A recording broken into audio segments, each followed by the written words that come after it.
اختار تدي مفتاح قلبك لمين.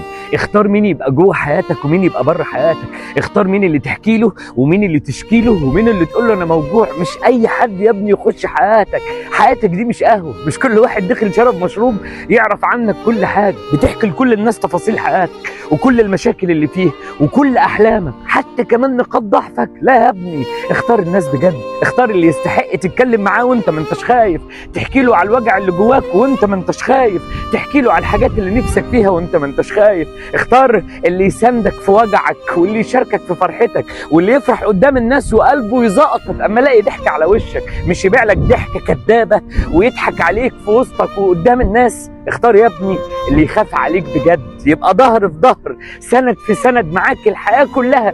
الناس كتير، بس اللي يستحق مفتاح قلبك واحد تقف قدام الناس وتقول له انت امين على اسراري، انت امين على حياتي، انت امين على كل حاجه. لان انت لو اديت لبني ادم المفتاح غلط، انت اول هتتوجع، لانه هيخش ومش هيحترم حرمه قلبك. فخلي بالك، مش اي حد يستحق مفتاح قلبك.